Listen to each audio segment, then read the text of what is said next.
Welcome, and thank you for tuning in. You're listening to the Beyond 50 radio program. I'm Daniel Davis. Today we're going to be talking about something that, to me, is pretty unique when it comes to interviews, and at least segments, to say the least. We're going to be talking about crystal skulls. Joining us here on the Beyond 50 radio program is someone who is known as the Crystal Skull Whisperer. Now, it is said that some of these crystal skulls are more than 50,000 years old and that people use these to connect to the divine, which has enhanced a clairvoyant and a clairaudient ability, especially within our guest today. She teaches through crystal skull camps about how to meditate with crystals and to receive wisdom and how to create crystal grids using sacred geometry to magnify the intentions for love, life, career, abundance, and prosperity. Her website is sagesusan.com, and I'd like to welcome Susan Lehman to the Beyond 50 radio program. Susan, thank you for joining us today. Hi, Daniel. It's a pleasure to be here. Thank you so much. And you described that all very perfectly. Well, I wasn't sure how, because what came to mind as the producer told me about this was, I remember back in the 1970s, documentaries about the paranormal, and those back in those days to me were a lot more fun than they are today. Back then they had sort of an interesting, creepy, eerie, but yet fascinating way about how they were produced.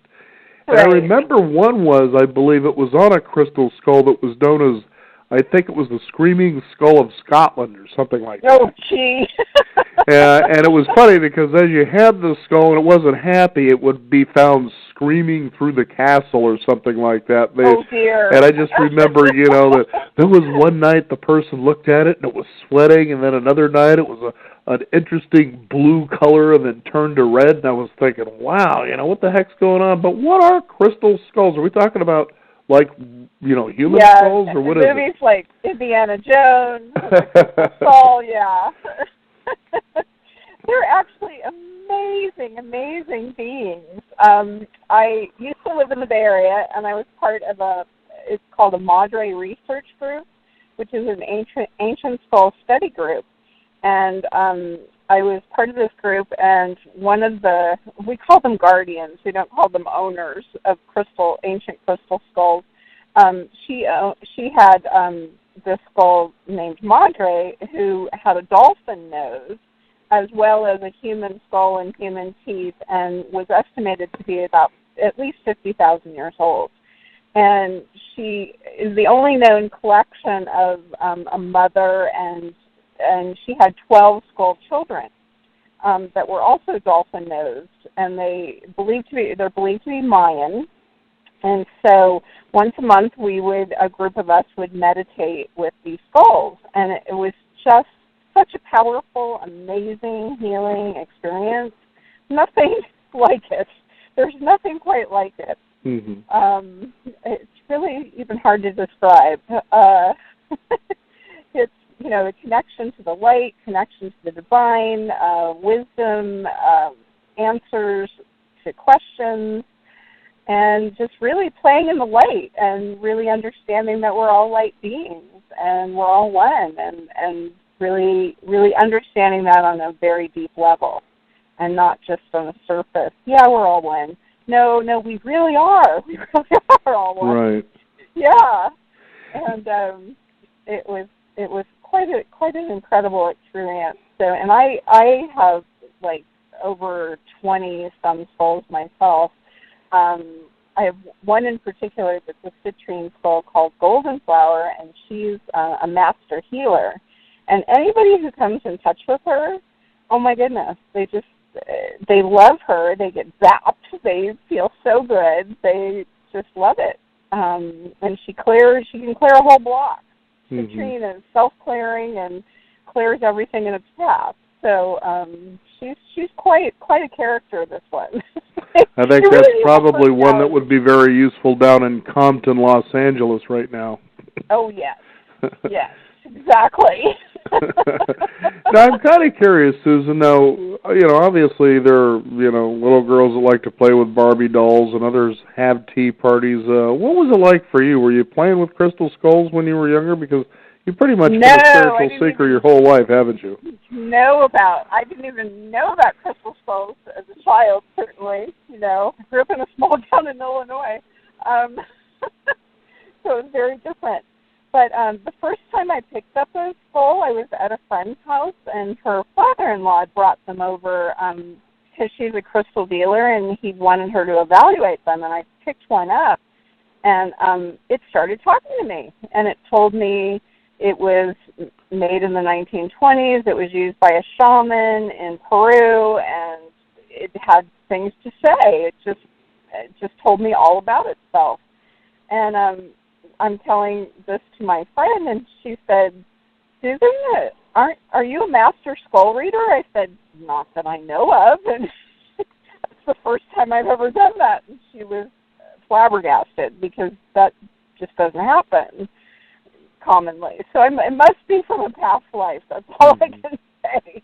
Because I picked them up and they talked to me, and you know, I seem to channel them, and they tell me what they want and need, and anybody who works with crystal skulls will tell you that they boss you around, and they want to go here and they want to go there, and they want to go to the beach, and they want to be in the sun, or they want to be in the earth, and it's quite funny.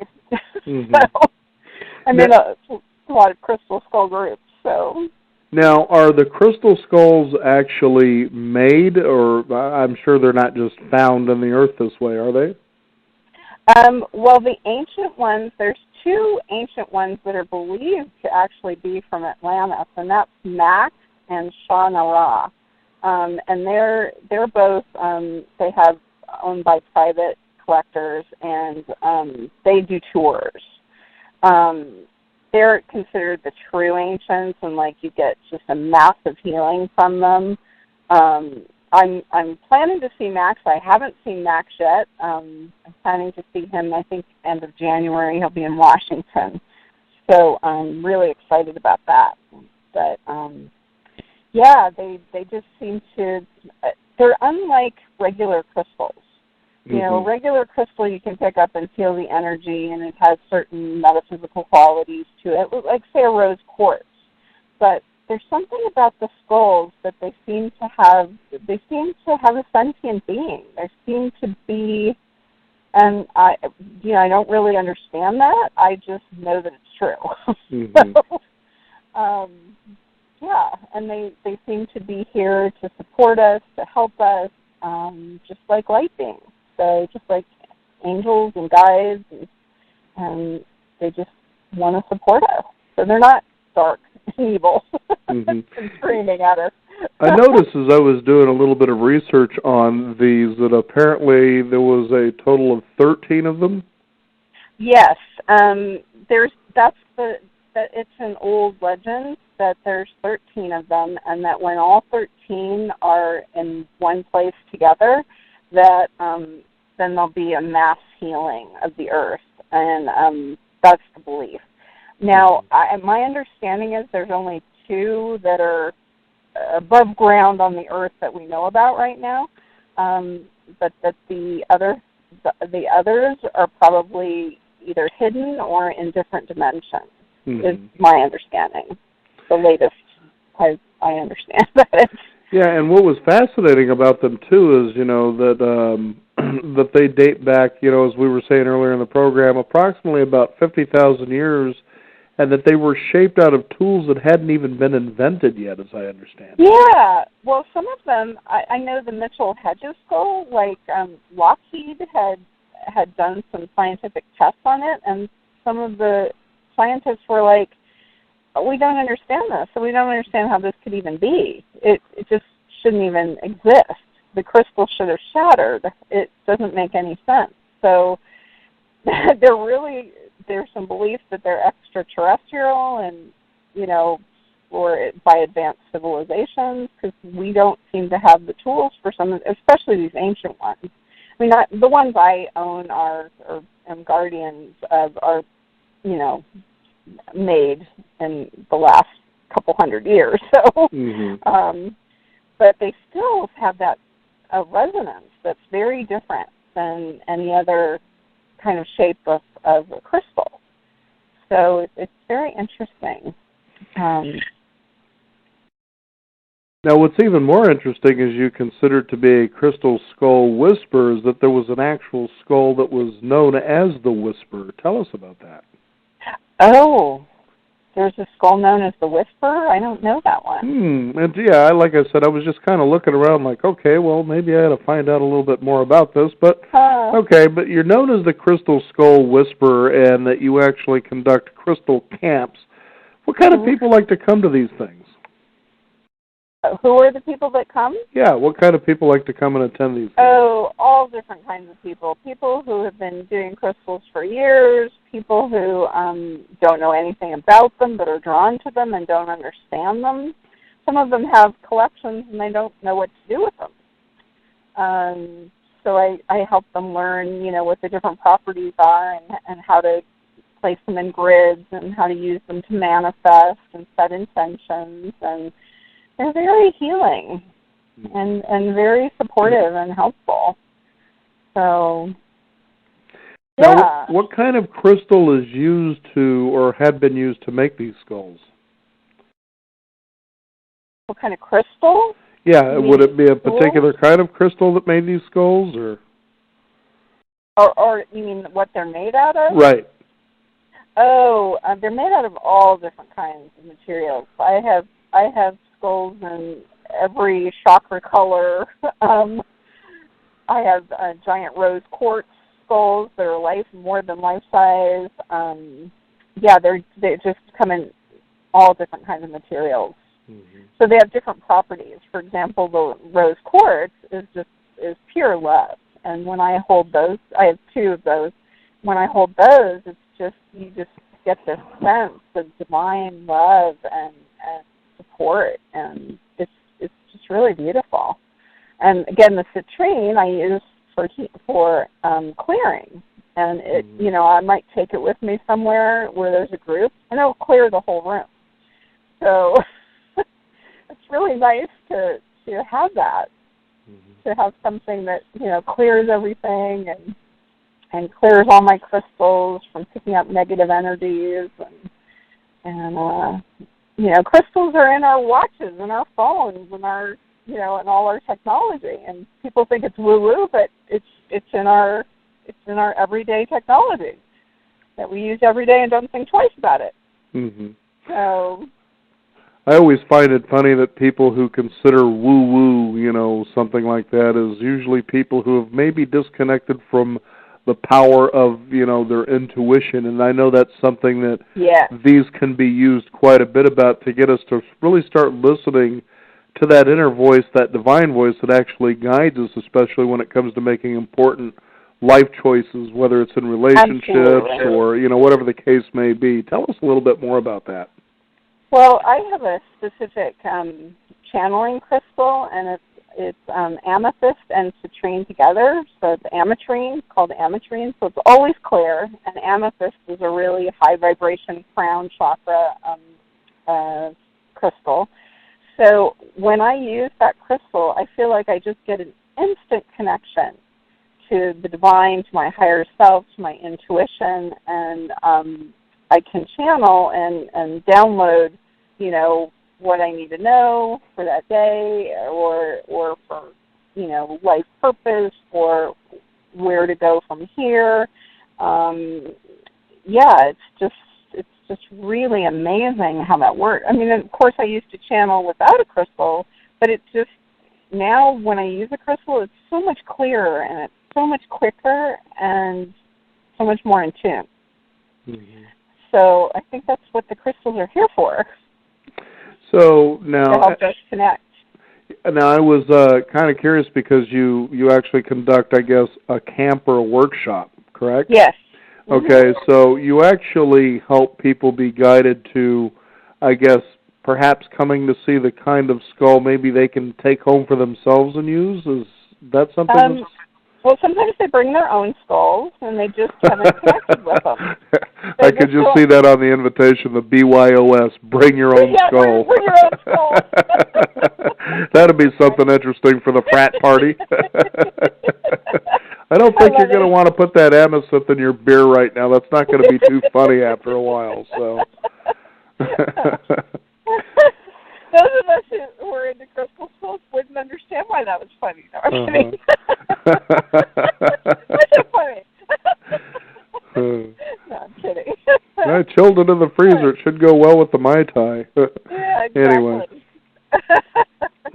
Not to undermine the seriousness of this, because what I could actually see when it comes to something like this crystal skulls and the crystal skull healing is that, one of the things that I've talked about on the program fairly regularly, especially with people like yourself, is that, especially in our society and technology today, we seem to have broken away from ritual. Yeah. And as a result, we happen to be in a state of mental anxiety due to attention deficits. We're always moving to that next thing because that thing in front of us, we've sort of lost interest in it. It doesn't even take long anymore. It's sort of like our minds have been slowly reprogrammed as a result of technology to where we don't really find ourselves absorbed into what is immediately in front of us in our environment around us. Yeah. Take an average child today, maybe as old as early teen years, out to the woods, and they're busy wanting to look at their cell phones and trying to connect on Facebook instead of really feeling and experiencing the environment around them. And I can see how something like what you're sharing with us here today with crystal skulls is, for some, might seem a little far out, but it creates that ritual, and I think that focused intention that a lot of us have really been disconnected from for quite some time. And that connection to Mother Earth, because they're from the Earth. So, it's like being in the trees, connecting to the trees and the grass and the flowers and nature. And that connection just brings you something that you can't get from your cell phone, and that feeling of being alive and just life itself. And you're right. I've seen that when I've gone hiking, seeing kids on their cell phones. And one of the other things I do is fairy camps for children and adults, and as a fairy grandmother. And I bring in the crystals, and we make fairy rings with the crystals. And so I introduce children to the crystals. They're very receptive and very quick to get it.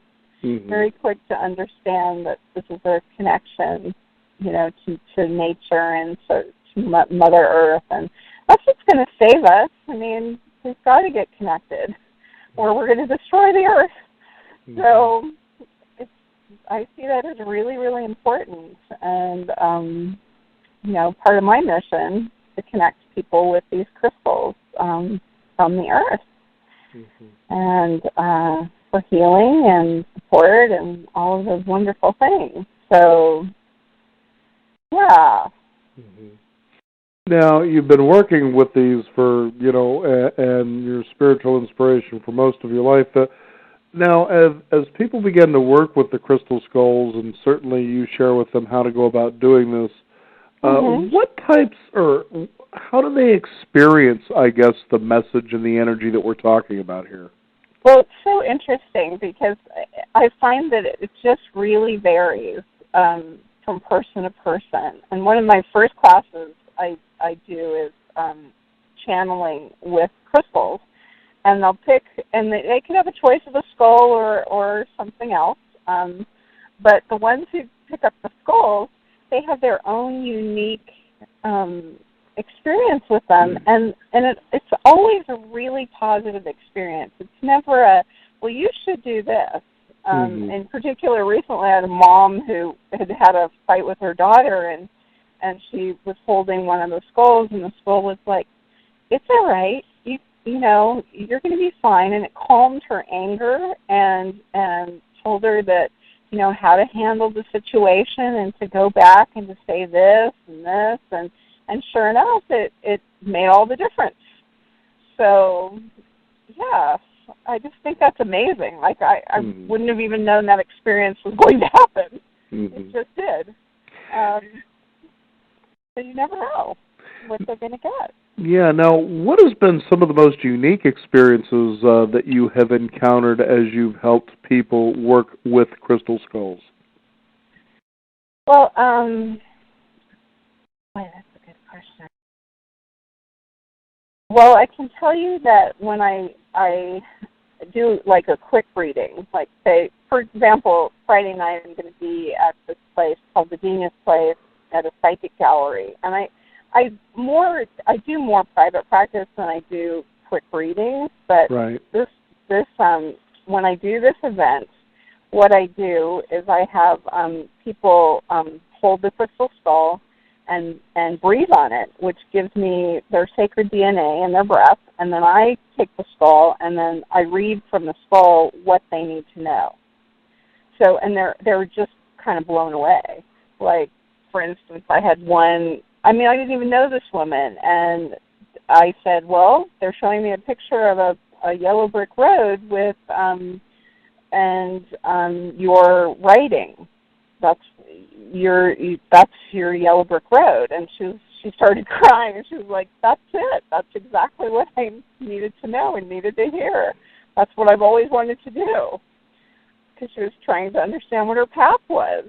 And I didn't know her from Adam. And I got that through channeling from the crystal skull. So, yeah, you just never know. You never know what's going to come up. Mm-hmm. Now, do they also, with their messages, do they come into dreams? Definitely. Mm-hmm. Absolutely. Well, yeah. This isn't a crystal skull dream, but one of my very close friends died last year from a brain aneurysm, and I was trying to decide where to move. I was considering 3 different areas, and before I went to sleep, I asked the angels and guides for a sign. And I had a dream that my friend was writing me a sign, and it said Portland. And it handed it to me. And I woke up going, I guess I'm moving to Portland. My goodness. I got a sign, literally. Wow.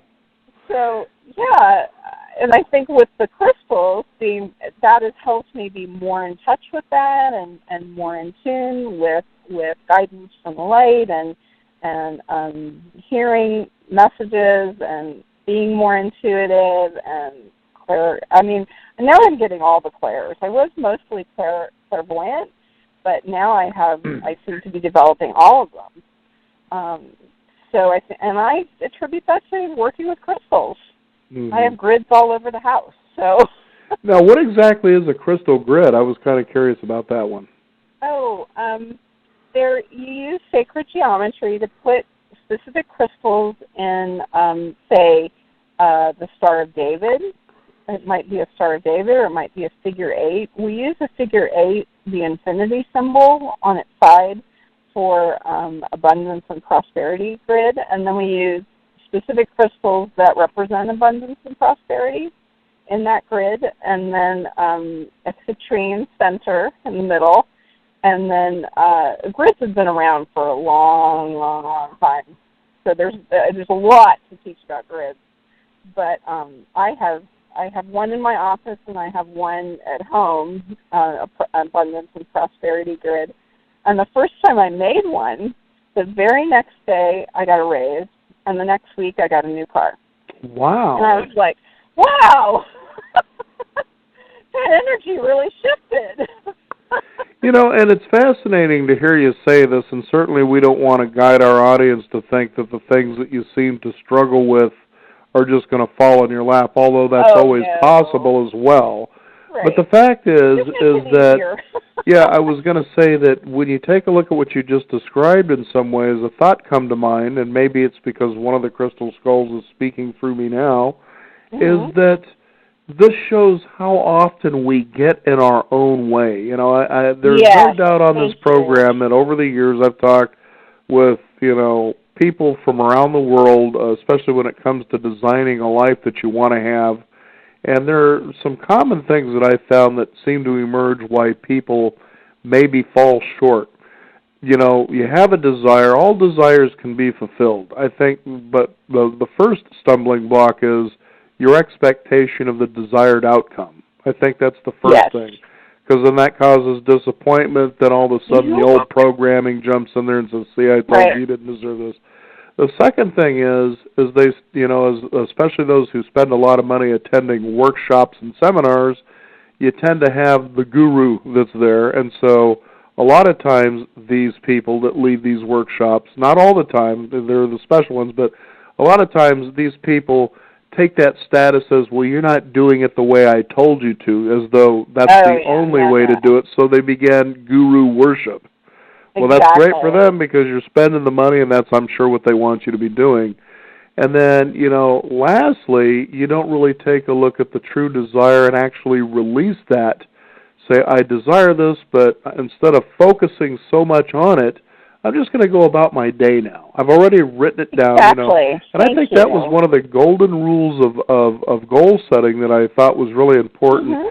Write that sucker down so you solidify it, and then just forget about it and go about your day, and allow the mystery of life to unfold itself to you and bring that right when you really need it. And I can see how something like this, depending on what your desire is, you want relationships, or perhaps in your case you were looking for better income because you wanted a better lifestyle. Right. And there you go. Tell us a little bit more about how that all works. Well, you bring up a really good point, and it makes me think about how when I make a grid, I set my intention for the highest good, for my highest good, and for anyone else involved for their highest good.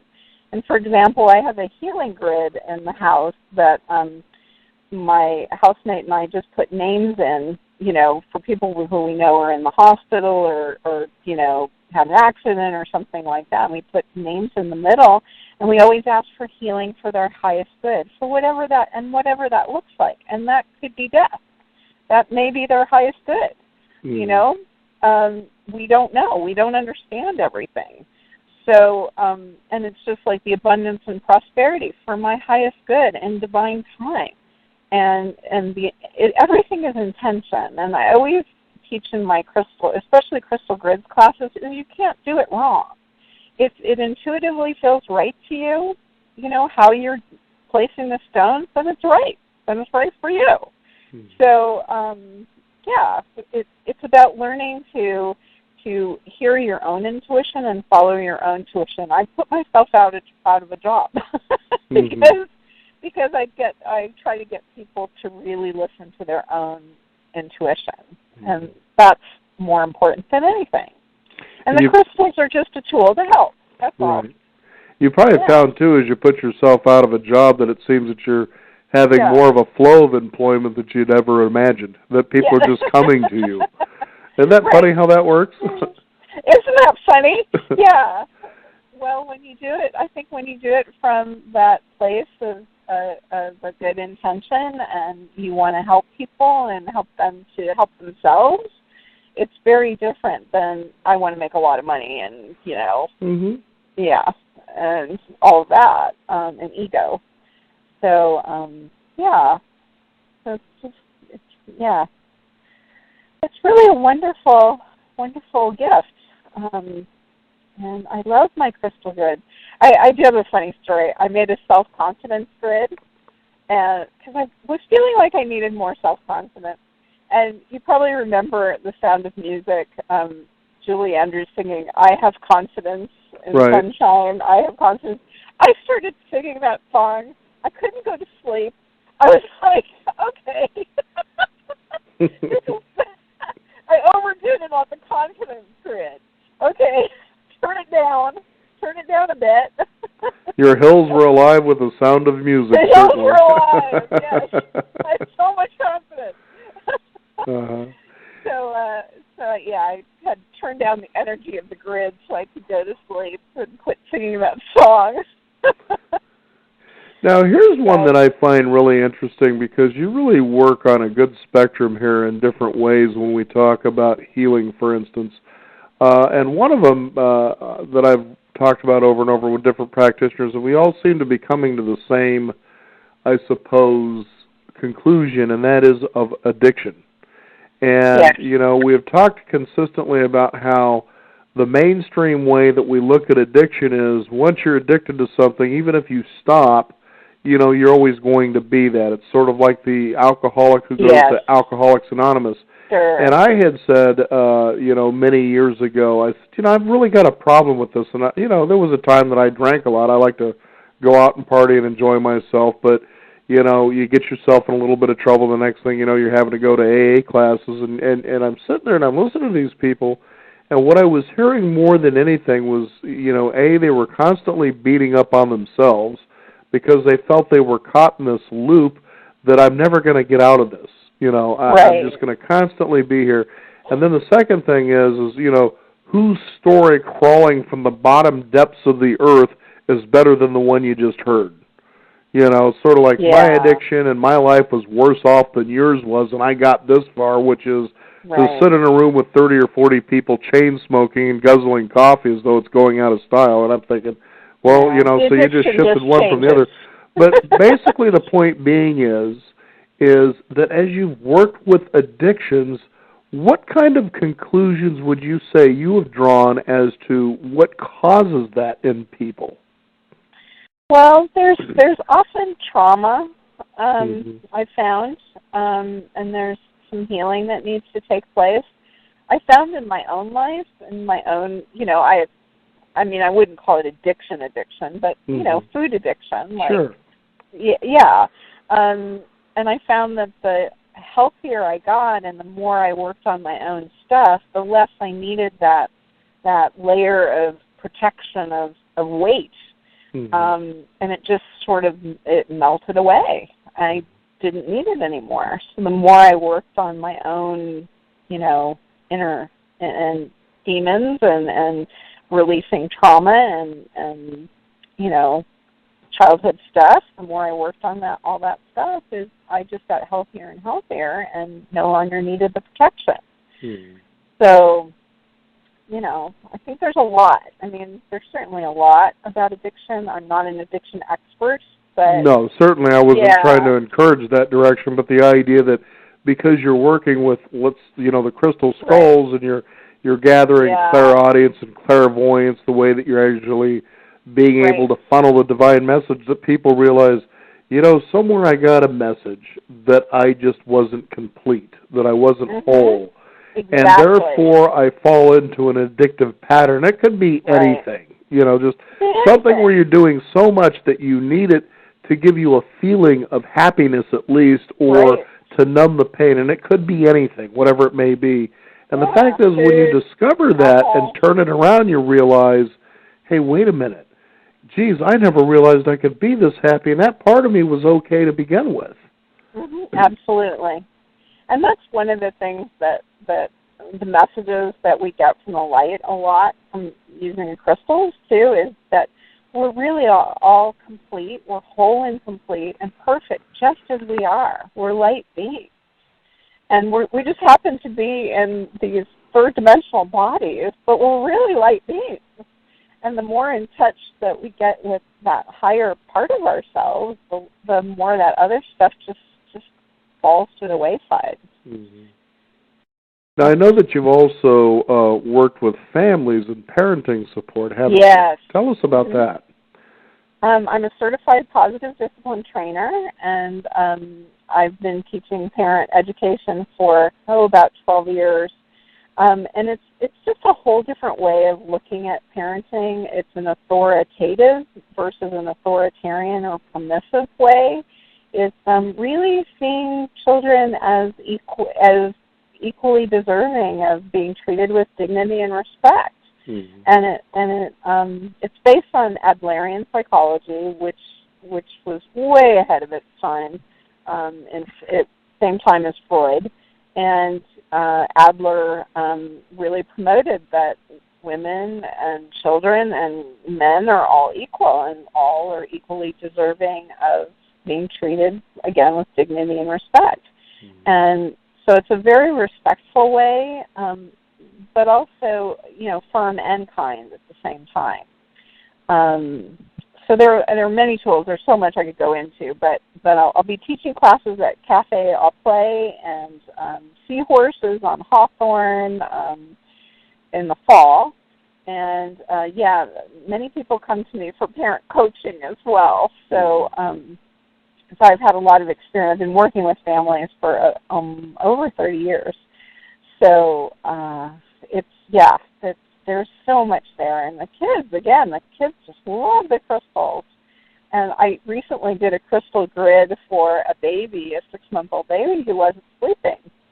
And I brought in protection and peaceful sleep and sweet dreams and put a grid under his bed.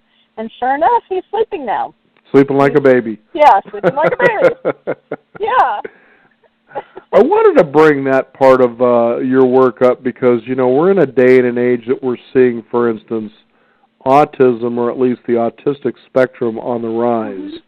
And, of course, back in the 1970s, it was ADD, ADHD, right. and that sort of thing.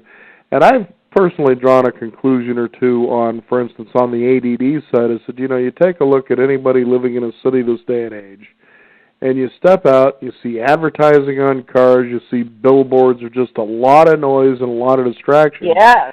And when you consider the generations that it took for the cities to evolve to where they are this day and age, to me, I said, I think what it is that you're beginning to see a genetic morphation or a predisposition to be able to shut that noise down, Yes. And, when you look at, for instance, children who are on the autistic spectrum, it seems that you bump them out of a pattern and they just go crazy on you, it seems like. And you can't help but think they know intuitively they're being born into a world with all this noise that comes from every direction, and they're just trying to find a path they can stay on and feel safe on. Now, I don't know how much you've worked with children like this, but if you have, could you share some insights about what your thoughts are on that? I have, and I have found that, and I have channeled this as well, that they're actually star children. They're coming in at a higher vibration. Right. And so the old systems are not going to work for them. And they're highly sensitive to food, like you said, and to noise. They're sensitive to their environment. And they're much more connected. They're more telepathic. They're more intuitive. And if you really listen to these kids, they're on a different level. I mean, they're not on this plane. They're functioning in a different place. And I think they're the ones who are going to bring in the new earth and the new wonderful way it's going to be. And I just think autism has been looked at wrongly. It's looked at as a disease or a disorder or a problem, when really these children are gifted. These children are amazing if you sit and really spend time with them and really listen to them and hear what they're saying. They're really intuitive and amazing. Because I think of one of the most consistent, I guess, mental health problems that you see advertised this day and age is that of depression. And I remember my wife and I, we were just on a walk, and I said, I think what would really heal depression in a lot of people is if they just got out of the city and went for a walk for a day in the woods. Absolutely. Spent time in the woods. And she says, what brings you to that thought? And I said, just look at all the noise around you. It would stand to reason a person withdraws and becomes depressed because they don't know how to get away from this noise. And what's the suggestion? Well, there's usually a drug that they say helps people out of depression. Right. And I think, when you, I can't remember who, was it Walden who wrote Walden's Pond? I can't remember the actual author, but he's well known for Walden's Pond. And, there was a guy that took off and for 2 years just disappeared from society and simply went to this pond. And I'm like, there's so much genius in that, because when I was growing up, I used to go out to the summer camps, and we used to go out camping a lot. In this day and age, you look at people who go camping, and they're in RVs, they've got cable connected to their television. I'm thinking, You call this camping? Well, I grew up where we roamed the neighborhood, right. at age 3, and everybody's mom was your mom, and Yeah, the village yeah. was there, definitely. Yeah, and now you get arrested for growing up in the 60s, like I did, and as a young child. Yeah, they're just we just no car seats, no seatbelts, nothing. Mm-hmm. Just throw you in the back of the station wagon, and and we played outside all day. We didn't play inside all the time like kids do now, and they're so completely protected, and yeah, it's not healthy.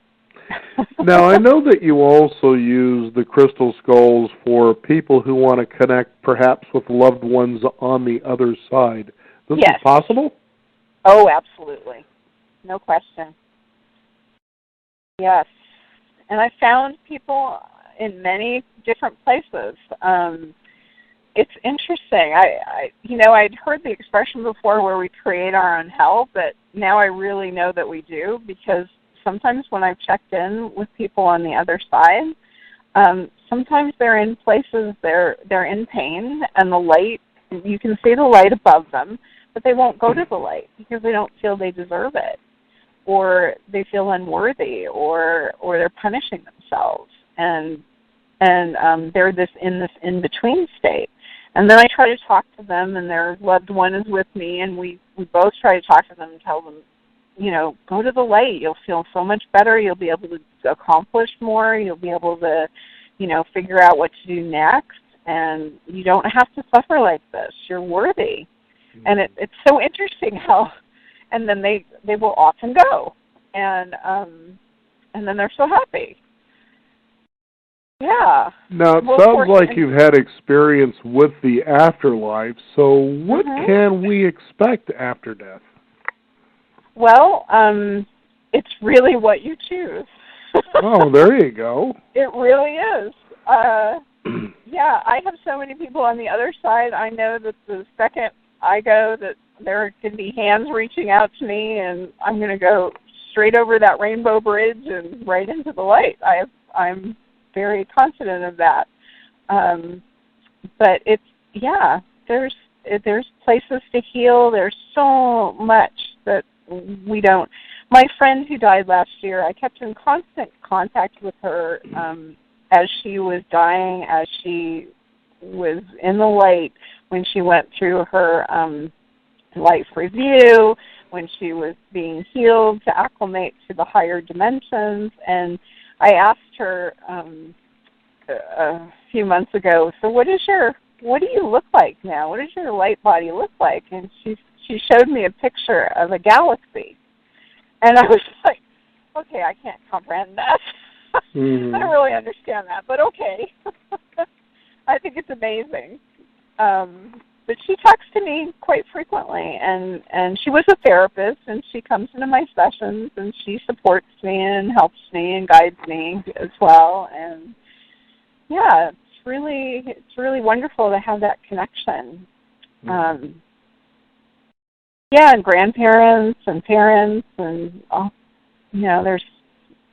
worked with a lot of people. A lot of people want to know, and I did one channeling where, or a medium session with somebody, and it was her dad, and he said, I want you to look in the old brown photo album and turn to the third page, and on the left-hand side, I want you to look at that picture, and I want you to really pay attention to that picture.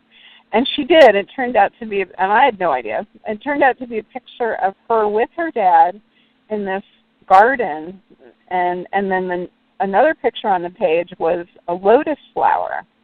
And he said, I want you to look up what the meaning of a lotus flower is. And it was just this beautiful message, and she felt so loved and cared for, and so reassured that he was in a good place, and he loved her, and it was just beautiful. And I can't make this stuff up, I really can't. Fascinating work here. I know that one of the big goals is to try to get us to ascend to our fifth dimensional selves. Now, what does that mean exactly? Well, that's what the Earth is doing as well, which is all light. The fifth dimension is pure light, and there's no duality. And right now we're in duality, of course. There's light and dark, but we really are all light beings. So we're pure light, and there are many who believe that we're changing from a carbon-based life form to a crystalline. Now, this is going to take a long, long time, and that's one of the reasons why it's believed that the crystals are so important right now. It's because we're going to become crystalline-based or silicon-based versus carbon-based life forms. So in the fifth dimension, we have no need of food and shelter and clothing or sleep. And like beings of the lake, they have no need for those things. They're awake all the time. They never sleep. So yeah, the fifth dimension is pure light. And right now we can only do it after death, but all of my readings and channelings and many light workers are channeling the same things, that the Earth is going to become fully light, is going to be in the fifth dimension at some point. So, which is wonderful news. We need that. No doubt about that. We need that feeling, right? Certainly an interesting feeling, to say the least. The life gets a lot more interesting at that point, doesn't it? Yes. It's much more optimistic than what it looks like from down here. Now, Susan, is there a website that our listeners can discover more about your work? Sure. It's Sage, S-A-G-E, Susan, SUSAN.com. And I'm going to be at the Psychic Gallery this Friday evening from 7 to 10 at the Genius Place, 2354 Southeast 59th Avenue in Portland. And I will be there with other practitioners. There's 8 of us in total. And I'll have my crystal skulls, so I'll be doing readings from the crystal skulls. And it's free admission, and it's really low cost for the different practitioners. So if anybody wants to stop on by, you're welcome to. And it's been such a pleasure. And the website again is sagesusan.com? Yes. Very good. And you can see photos of a few of my skulls on there. The ones I work with the most are on that page. Well, I'd be interested to see what a crystal skull grid would do for someone like me. Susan, thank you so much for joining us here on the program today. You're so welcome. Thank you. You bet. Okay. We want to thank you, the listeners out there, for tuning in. Discover how to work with crystal skulls. You just go to sagesusan.com and find out more. Perhaps you can even work from distances, and be sure that can help you heal and go the right direction that you want to go. I'm Daniel Davis. Thank you for joining us. You've been listening to the Beyond 50 radio program, and remember, live your day past halfway.